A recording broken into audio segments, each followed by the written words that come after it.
Welcome to the Tournament Poker Edge podcast, brought to you by TournamentPokerEdge.com, the only podcast dedicated exclusively to poker tournament strategy. Now here's your host, Clayton Fletcher.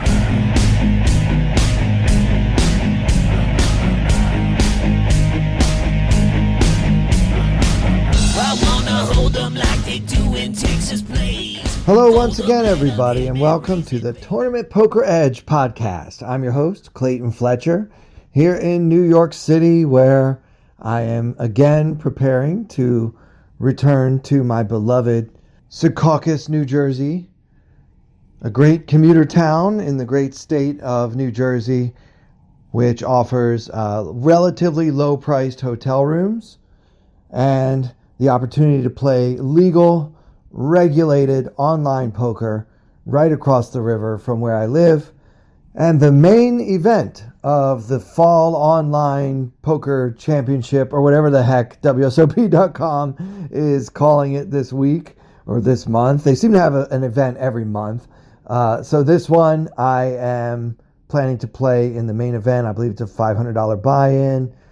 They've been getting pretty good numbers on this tournament series this month, so I'm looking forward to playing. I have been playing in New Jersey a bit, and the last week has been pretty brutal. I think I played 18 tournaments. Not all of them were part of this big series. Some of them were just like $20 daily deep stacks and whatever else is offered on the site.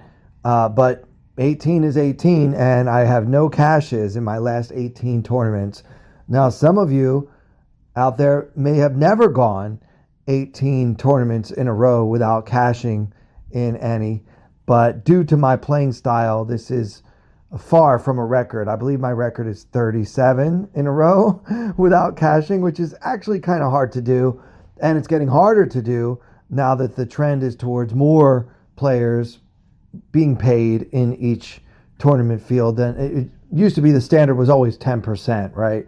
And then lately it's gone up to 15%, or in some cases I've seen even a little more than 15% of the field getting paid. So to ever go 37 in a row again is probably not going to happen, but given that I'm halfway there already, I wouldn't necessarily bet the farm against it. So hopefully I can right the ship. The cash games have been bailing me out a little bit. The Omaha is really sick, and so I've been really having fun with that whole thing. But yeah, it would be nice to cash in a tournament at some point in my life. So maybe I'm just saving all my luck for the main event this weekend. We shall see. But, my spirits stay high. I always have wild swings. It's just, when you play a loose aggressive style, part of the deal is that you've got to be able to handle the roller coaster that comes with that, especially when you play a lot of shorthanded cash games and, of course, multi-table tournaments in general.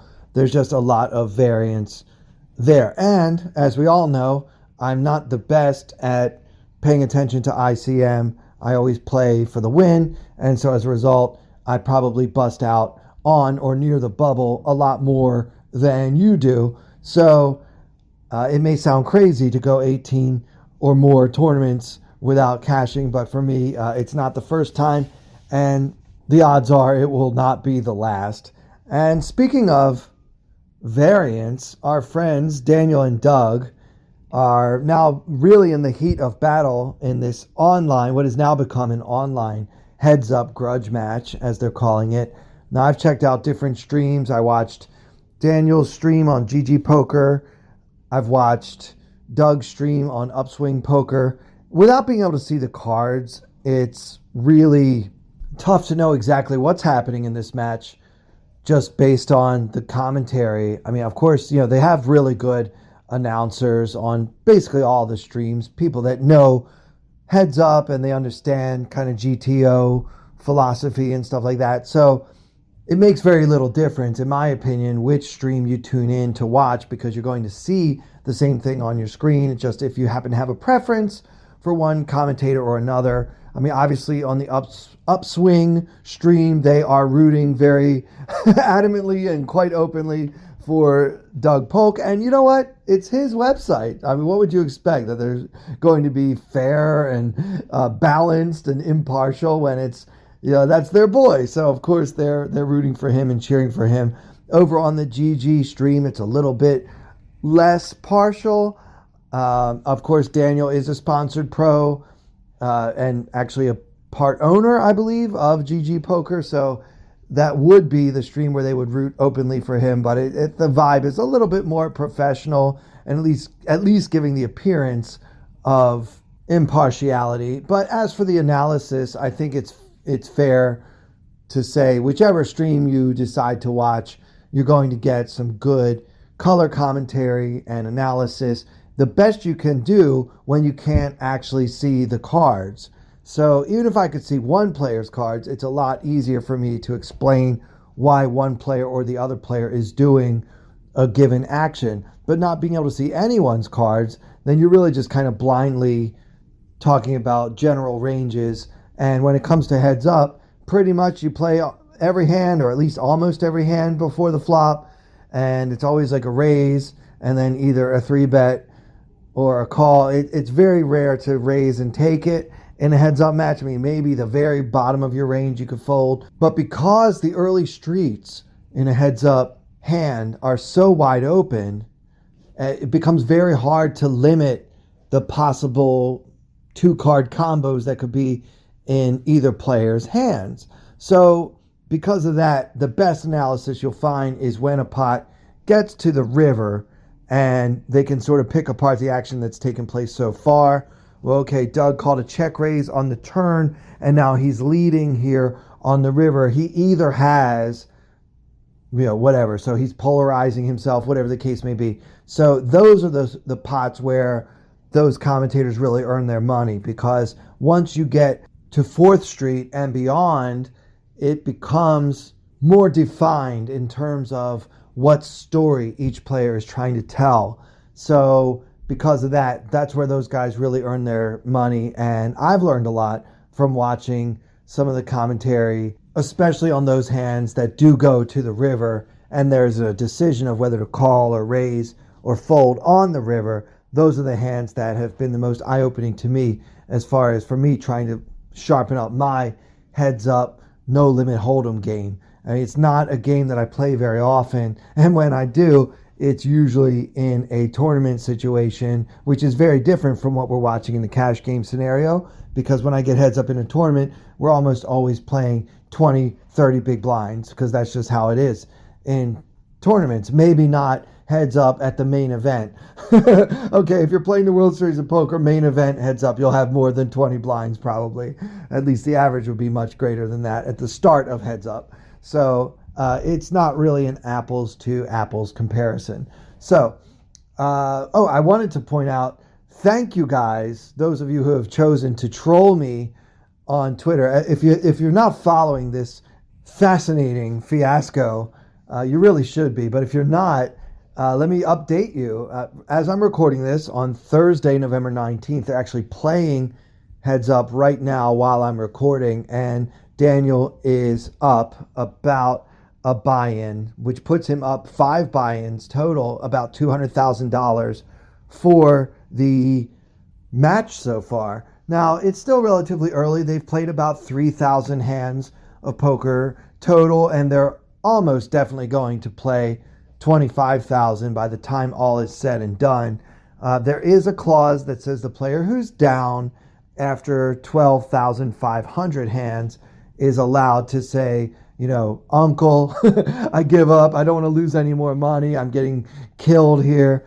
That clause was built in by Daniel because he wasn't sure whether he'd be able to keep up with Doug when they were negotiating the terms of this match. So now that Daniel has a sizable lead, even if things go badly for him over the next week or two, I don't think that it would get so bad that he'd actually consider throwing in the towel, as it were, waving the white flag in the middle. And there's a 0% chance of Polk doing that under any circumstances. I mean, he could be down $5 million after 12,000 hands, and he's going to continue playing, believe me. This is all about Doug and his ego. So many of you have opted to either openly or in my DMs let me know that you want to have some fun with the fact that I'm losing this bet. So if you don't remember, I actually put money on Doug to win. I got 4-1, and I think that's a very good price, or at least it was before Daniel had a 5 buy-in lead in the match. So I'm not worried about this bet. I'm not happy that my boy is down a little bit. But, on some level, I really don't care who wins this match. Yeah, it's not going to break the bank or something if I lose this bet. And a part of me loves to root for the underdog. I mean, look, guys, I'm from Baltimore, okay? I grew up rooting for the Orioles. Of course, when I grew up rooting for them, they were a very good team. But for the last 20 years or so, except for a few flashes in the pan, I've been a fan of one of the worst sports franchises on earth. So I always root for the underdog when it comes to baseball. So here I am, a part of me secretly closet rooting for Daniel Negreanu because he is such an underdog in this match, and he's really done a good job so far of holding his own. I mean, obviously he put in some study, he put in some work. He's a little bit better at heads up than we thought he was, but it seems to me that he is basically off to a great start. Now, that doesn't mean at all that he's not playing well, because he clearly is, but there's also some luck in heads up, which could be that you just happen to have a very strong hand at a time when your opponent had a very strong second best hand, or you happen to make a call that was a 50-50 call, and yeah, this time you decided to call and your opponent was bluffing, but it could have just as easily have gone the other way. Heads up is very close. The margins are really close. Obviously, over 25,000 hands, these guys are going to get the same number of good hands and bad hands, roughly. And things should even out as far as the all-in EV and the general, like who's running good on any given Wednesday, okay? So without being able to see every single hand, to really look at the hand history, it's hard to say who's actually running better. And I don't believe that hand history is being made public by either player. So yeah, when they're all in, I think we get to see what everybody has, right? But I'm enjoying it. I like watching poker. I like when there are heroes and villains, winners and losers, someone to root for and against. And so I'm really digging into this challenge, and I'm even enjoying watching online poker being played by just two players, and I can't see anybody's cards. So that tells you what a junkie I am. I'm into it. Okay, now I want to talk about the World Series of Poker main event. Okay, so how many World Series of Poker main events are we going to have this year? If you haven't heard, they are going to do a televised final table of an online tournament that is going to take place next month on WSOP.com. So I remember back in the summer, they had a $5,000 main event with like 17 starting flights, and you could buy into as many of them as you wanted. The World Series of Poker main event, traditionally a freeze out, and so this tournament will be a freeze out. I think they're doing one in America, and they're also doing another one somewhere else. So the person who won what was called the main event over the summer is a little unhappy about this news, because now he's not the main event champion that he may have thought he was over the summer. I mean, of course, he still gets to keep all the money he won, but it's just a weird year. And the WSOP has been tasked with a pretty impossible job, to be honest.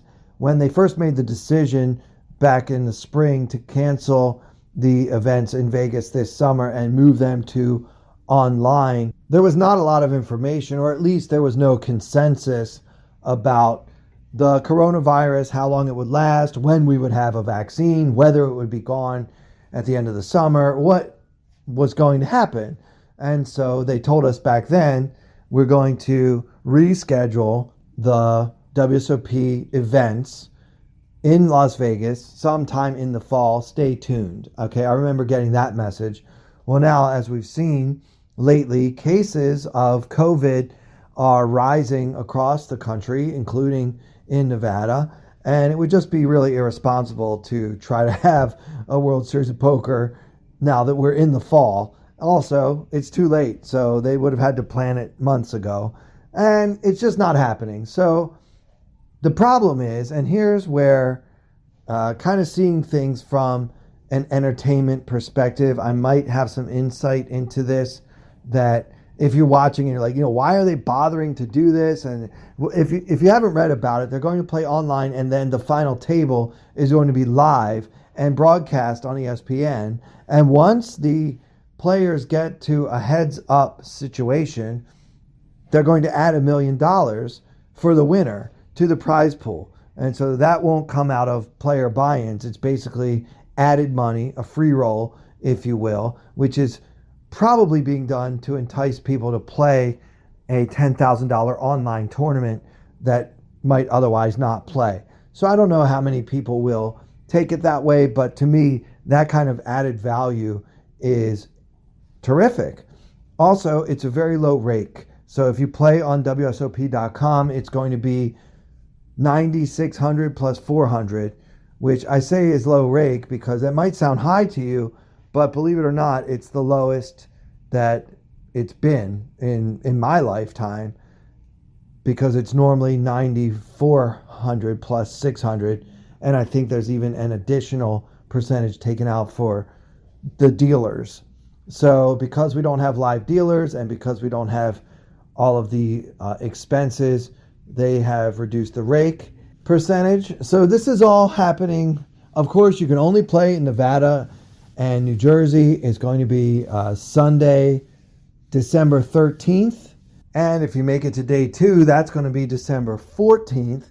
And if you are one of the final 9, you will meet up in Las Vegas at the Rio All Suites Hotel and Casino on the 28th. And there will be a televised final table with an extra $1 million provided by Caesars to the winner. So I don't know. I mean, I have mixed feelings about this. I feel kind of bad for everybody else who already thought that they won the main event this year. There was another main event on GG Poker. That was the one with the 17 different starting flights, and you could enter as many as you want. So yeah, I just it's a little bit weird. But now let me give you my entertainment background perspective on this.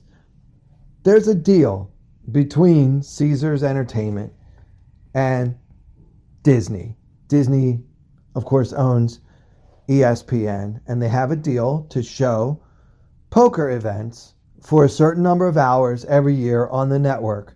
Well, there's been no poker content to give them as far as anything new. So if there is poker on ESPN these days, it's just been, like last year's main event or some old main event.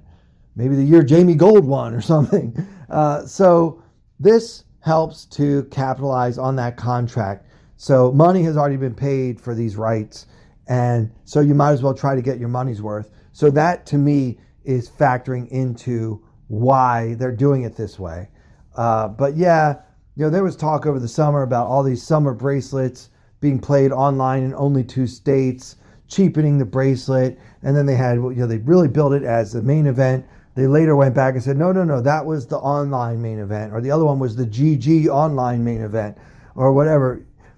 It's just, like I said before, they kind of ran out of words to use. Like right now they have the Fall Online Championship, but I think they had a Fall Circuit event or something. So they're all very similar sounding. And in fairness, there's only so many words in the English language for Online Poker Championship or Live Poker Championship. And you see this with all the marketing of all the tournaments around the world. Mighty Stack, Almighty Stack, Mega Stack, Deep Stack. They all kind of mean the same things. They're trying to tell amateur players who don't really understand how to evaluate whether a tournament structure is good or not, you're going to get a lot of chips. They're just trying to hammer that point home. So This time we're going to have another main event champion, so I don't know what's going to happen. But with that all said, I'm likely to play in this event, and being so close to New Jersey, I see no reason why I shouldn't just go over there and give it a shot, especially knowing that if I happen to get so lucky as to get heads up that I could win an extra $1 million that I wasn't supposed to win in the first place. Now, I don't know what kind of turnout they're going to get. I think they'd be really happy if they get 2,000 players. So getting an extra $1 million on what would normally be the prize for a main event with a $10,000 buy-in with 2,000 players in it, I think that would be pretty great. A very high percentage value add, if you will. So let's hear from you. Do you have intentions to play in the recently announced WSOP 2020 main event on December 13th, 14th, and if you're really lucky, 28th? They also say that if you don't want to go to the Rio at the end of the month to play the final table, should you happen to get that far, then you can just accept 9th place money. They're not going to force anyone to go, but I think that anyone that has a shot at the World Championship is probably going to find his or her way to the Rio that day. And they're going to do all types of COVID protocols. Players will be tested for the virus, and who knows? That's 7 weeks from now. So maybe by then there will be even more news about the virus or the vaccine or whatever. I don't know how long all that's going to take, but they are going to protect us. The worst PR disaster for Caesars Entertainment could be if they force people to go play in a poker tournament at the Rio and then they end up contracting a deadly disease. So we'll see how it goes, but at least there will be poker on TV for us all to watch, or if we're really lucky, participate in next month. So I think it's exciting, and I plan to join the fray.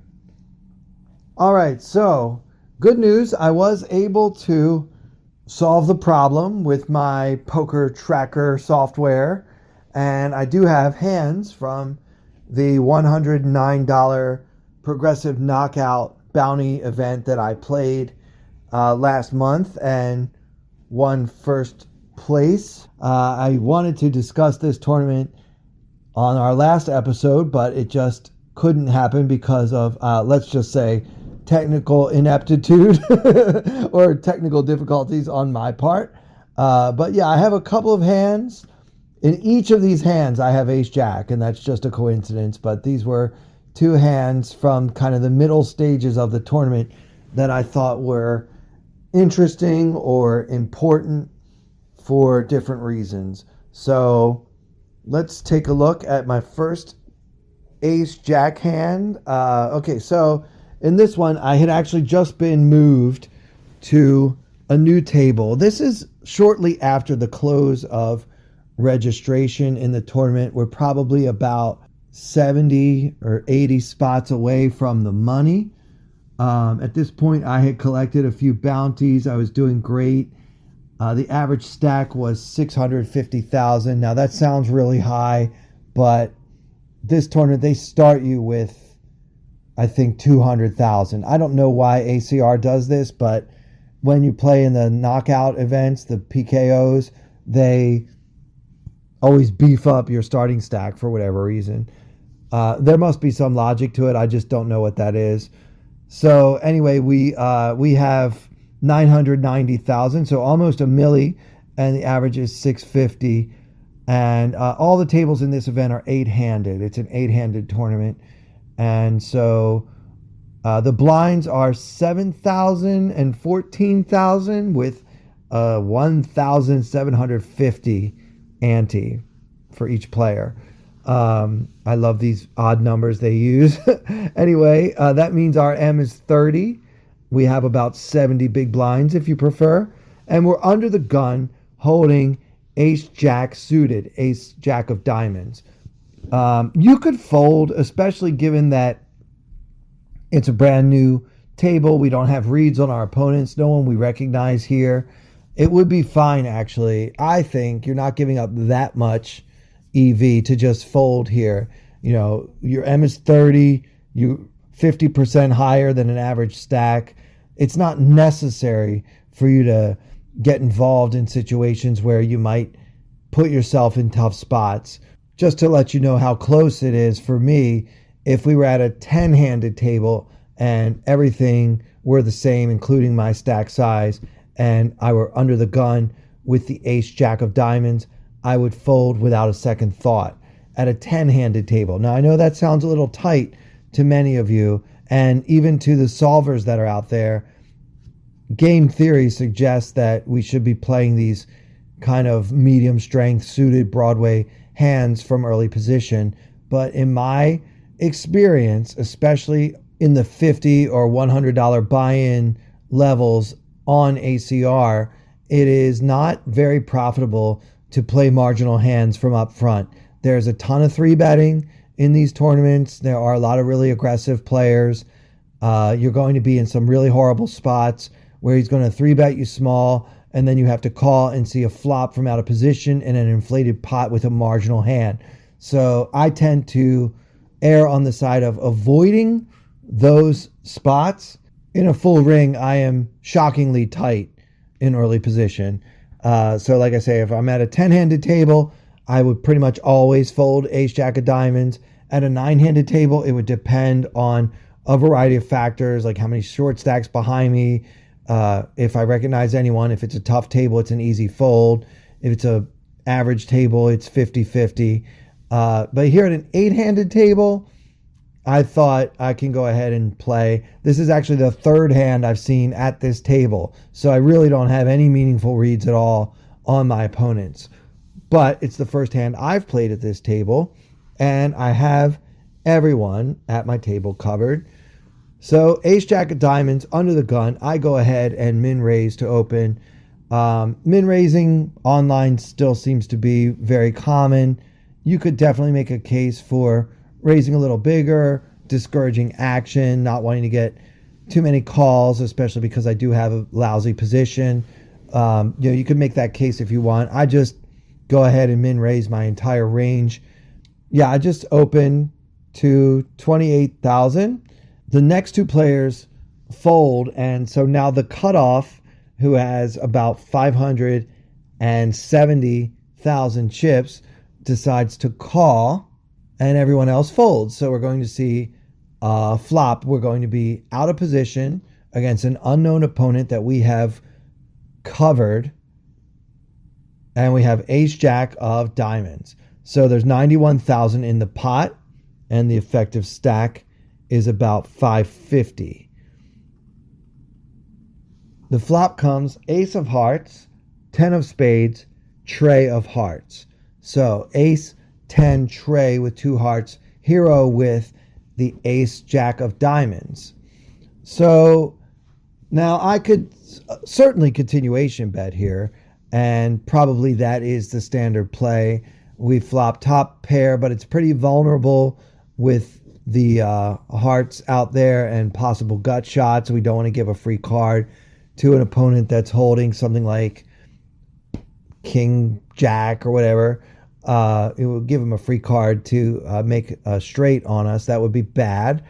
We also have a pretty distinct range advantage here, being the under the gun raiser and now an ace high flop. So we're probably supposed to bet this flop a lot. I decide to check, and my reasons for doing so are, number one, I want to protect my checking range overall. So in other words, what I mean by that is if I always bet this flop when I have an ace and always check when I don't, or vice versa, then it's pretty easy to read from my opponent's in position standpoint. Well, if Clayton bets, I can fold, and if he checks, I can bet and steal the pot. So you need to mix it up a little bit more than that, and sometimes checking a top pair hand, even a vulnerable one. Also, without any read on my opponent, I would generally assume that he's going to be a loose, aggressive player, because that's what most of the players are in this $100 tournament. So I expect him to take a stab a lot when I check, which allows me to pick up a few extra chips from a player that would probably have folded if I bet. So in other words, if he is going to fire here with a gut shot, if he has something like Queen Jack, King Queen, these kind of hands, they really don't have anything, just a gut shot. And if I check, he'll say, you know what, I might as well turn this hand into a nice little semi-bluff here, especially when he has a heart. Say he has like King of Hearts, Queen of Clubs. In his shoes, I would probably fire if the under the gun razor checked as well. So I'm giving him a chance to do that. I'm trying to induce a mistake from my opponent. So I go ahead and check my top pair, and he does take the bait. He fires 68,000 into the 91,000 pot. And now I have a decision. I can check raise this if I want to and still manage to deny him whatever equity he has with his gut shot / backdoor flush draw / whatever else he may have.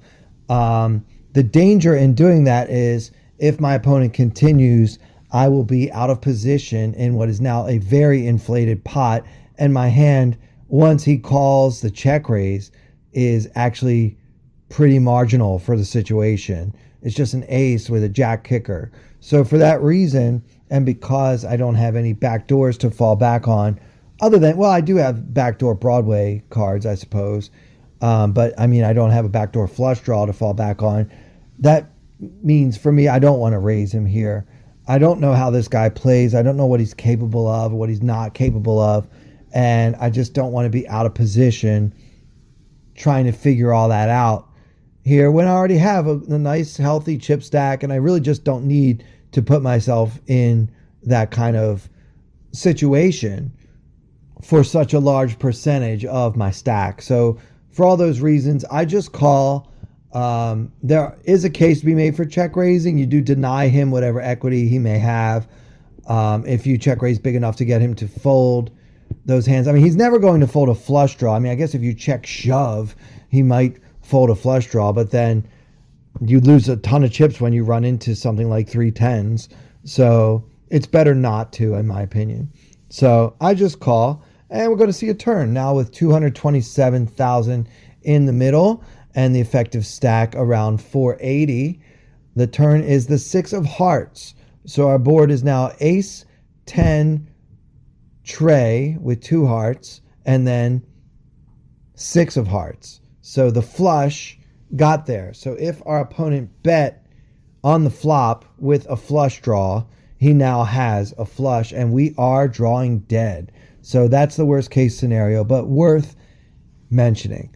So here on this card, I mean, I suppose you could lead. You could do the old, what they used to call the Johnny Chan. I'm not exactly sure why, but it's a check call lead play, which is, so I checked and called on the flop, and now this turn card, which may be as scary for my opponent as it is to me, I just go ahead and put in a good-sized, healthy bet here on the turn and usually get him to fold his range. I don't like it, though, because I still feel like there are a lot of hands that I'm ahead of. So I don't really want to blow him out of the pot.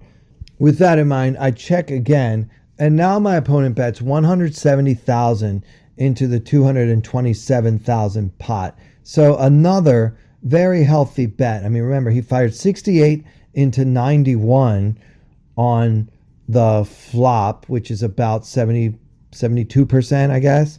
And now here on the turn, he's betting about the same percentage again. So this guy's not really fooling around. Here he's putting in big bets, and he only has another 300 behind. So it seems to me like he's getting committed to this pot, and I have to question why. I feel like without having any reads on my opponent, this is the type of marginal spot I like to avoid when I'm in a healthy position in a tournament like this one. I mean, yeah, you could say, well, Clayton, if you're good here and you can manage to get all in with him, you can collect another bounty, which is a consideration. Unfortunately, my software doesn't tell me how big his bounty was, but given that it's only the middle stages of the tournament, I don't think it was all that high.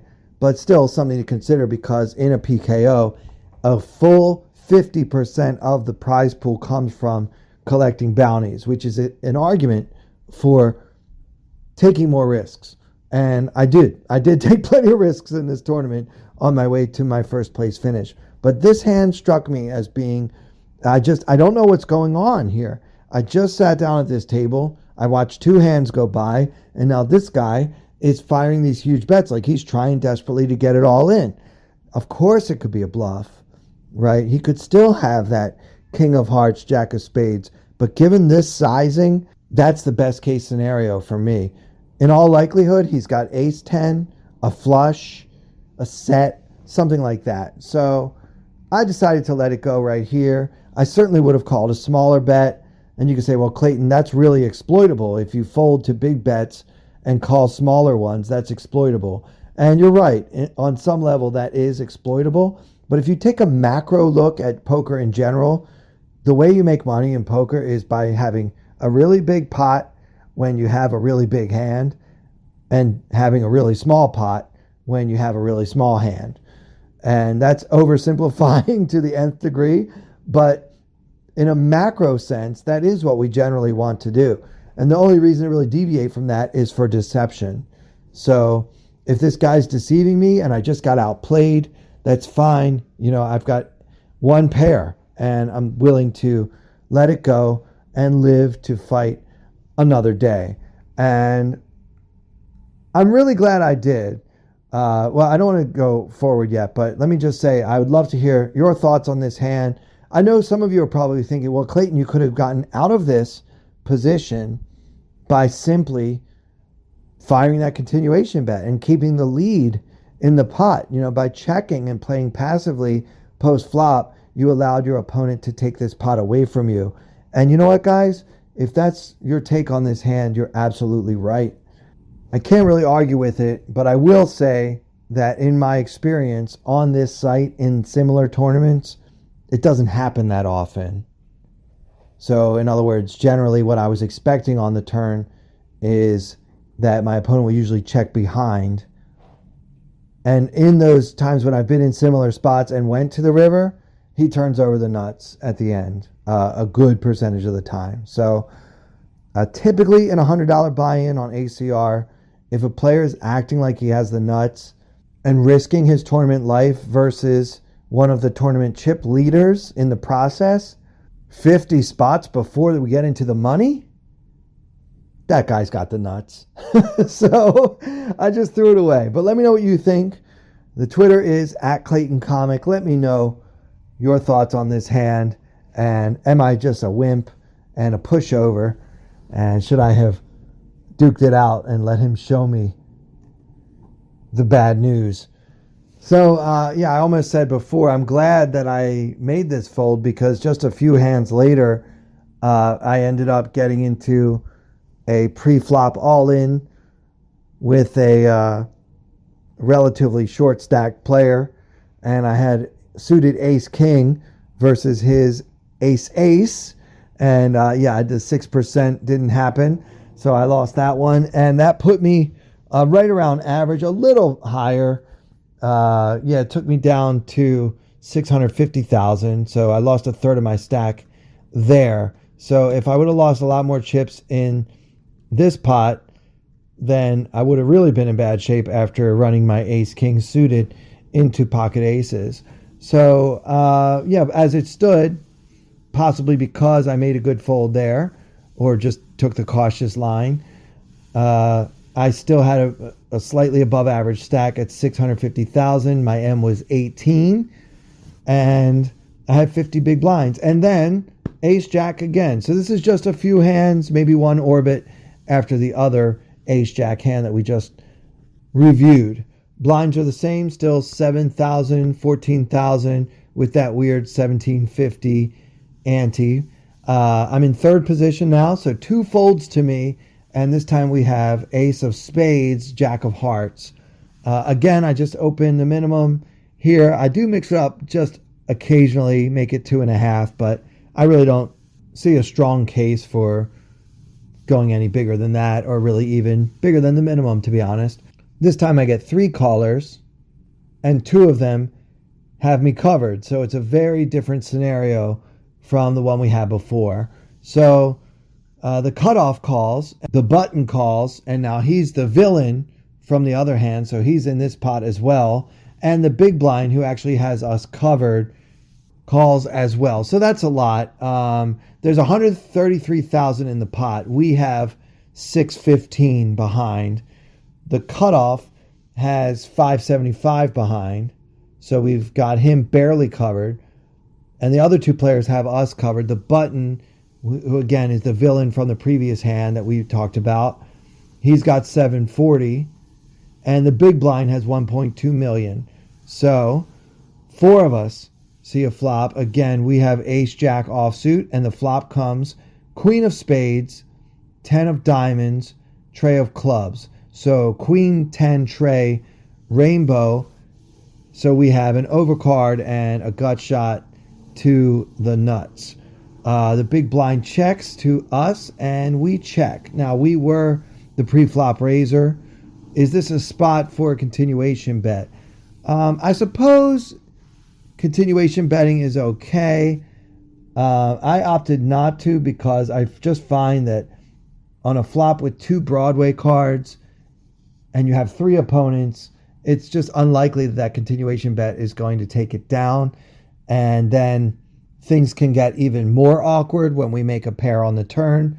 So if it comes an ace or a jack on the turn, we would now have 1 pair with a gut shot, and that's fine, but how much do we like our hand, and why do we want to inflate the pot at that point? So, and I just think that the likelihood of anything positive really coming from a continuation bet into these 3 opponents is greatly outweighed by the chances that it's probably just going to result in us losing that continuation bet and maybe more. So yeah, I didn't really want to fire here. I'm hoping it checks through so that we can just get a free shot at a king for the nuts. So that's my cockeyed optimism coming into play. Instead, the cutoff bets 33,000 into 133,000. A tiny, tiny bet here. And the other 2 opponents fold. So maybe I should have c-bet on this flop. Yeah, in retrospect. So what do we make of this? I mean, the fact that he's betting at all into 3 opponents on this board is somewhat an indication of strength, right? I mean, he wouldn't just bet with absolutely nothing. But the sizing to me is just, it's irresistible. I mean, he's offering me almost 5-1, and I have a gut shot to the nuts, and I also have an overcard, which may or may not be live. So in other words, if he's making this bet with king, queen, right? That's a hand that could easily be in his range here. Then I can even win if an ace hits the board. So even though we're not exactly sure what to make of this, we're not folding, not getting this price, and not with this draw. So I call. Check raising, by the way, is also an option. And remember, this is the opponent that we actually have covered. So, maybe a small check raise. He made a small bet, 33 into 133. We could give ourselves a good price to take it down, especially now that the other 2 opponents are out of the pot. We could again assert our dominance here. Having been the pre-flop raiser, we do have a nuts advantage. I mean, I think we have a lot more queen in our range than this guy does, right? And we might play it this way with a check raise or what have you. I think it's certainly fine to go for it here. Maybe check raise to like 99. He said 33. Just go 3x. Give yourself that really attractive price. So if we put in 99 and he's only got like a pair of 10s, something like ace 10, I think we might be able to take it down here, which is great. And we still have, whatever he does, we still have outs to the nuts.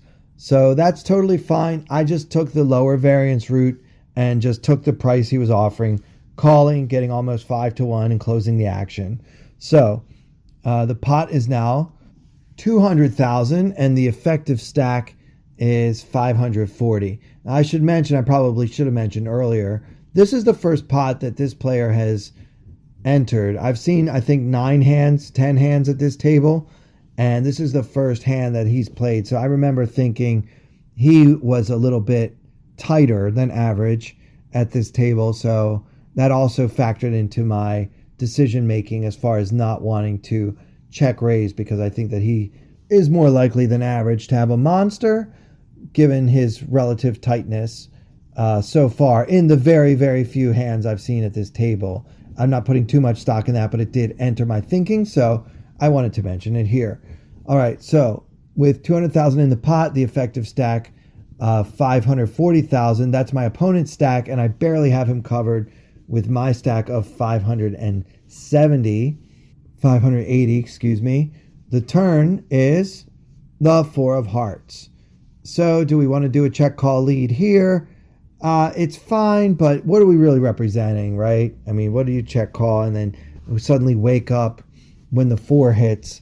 Are we representing pocket 4s there? I don't know.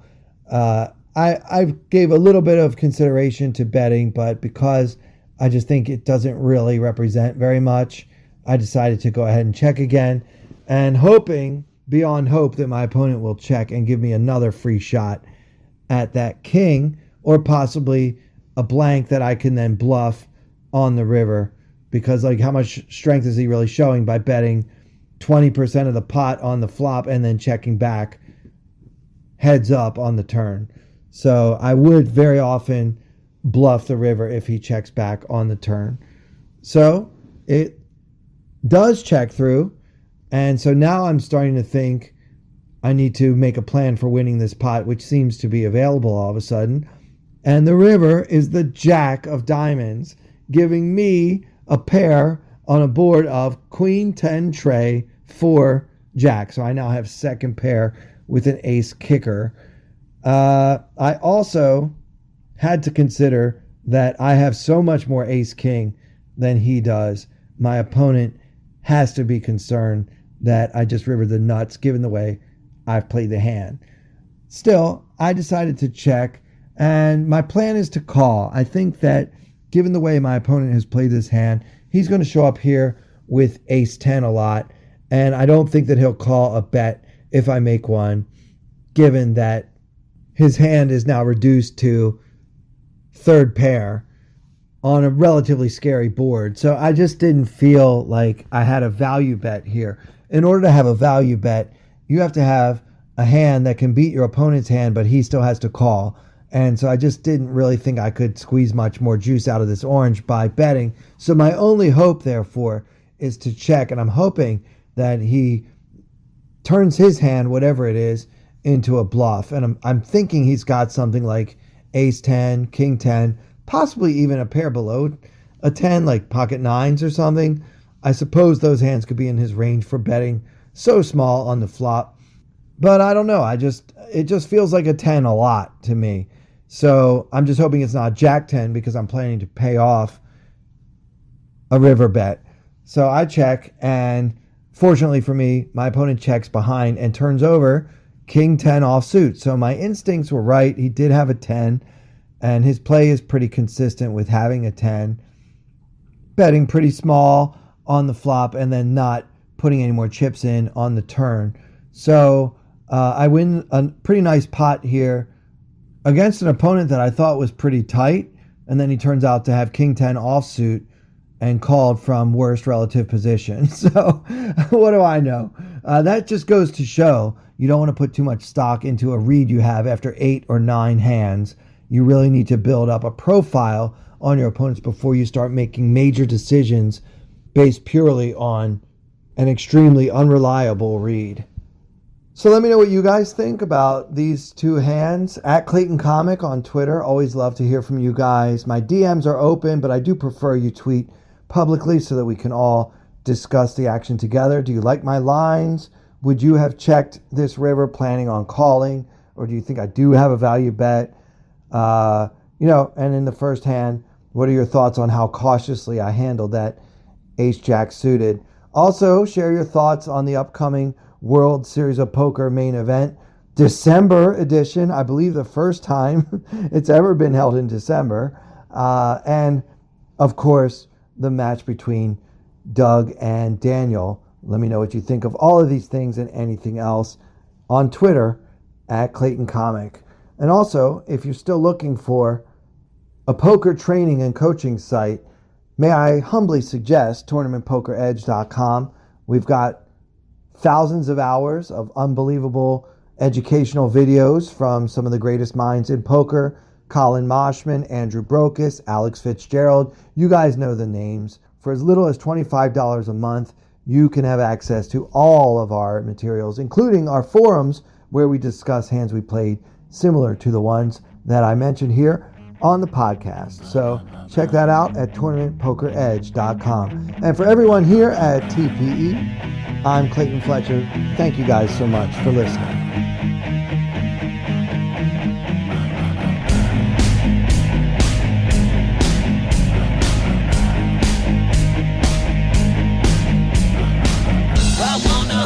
Like they do in Texas, please. Fold them, let them hit me, raise it, baby, stay with me. Log in, intuition, play the cards with babes to start.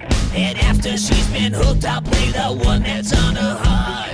Oh, whoa, whoa, whoa, whoa. I'll get her heart, show her what I got. Oh, whoa, whoa, whoa, whoa. I'll get her heart, show her what I got. Can't read mine, no she can't read a mile. Poker face, she's got to love nobody. Can't read mine, no she can't read a mile. Poker face, she's got to love nobody. Poker face, poker face. Poker face, poker face. I wanna roll with her, a hard pair we will be. While little gambling is fun when you're with me. I love it. Russian roulette is not the same without a gun. And baby, when it's love, it's not rough, it isn't fun. Oh, whoa, whoa, whoa, whoa. I'll get her heart, show her what I got. Oh, whoa, whoa, whoa, whoa. I'll get her heart, show her what I got. Can't read mine, no she can't read a mile. Poker face, she's got to love nobody. Can't read mine, no she can't read a mile. Poker face, she's got to love nobody. Poker face, poker face. Poker face, poker face.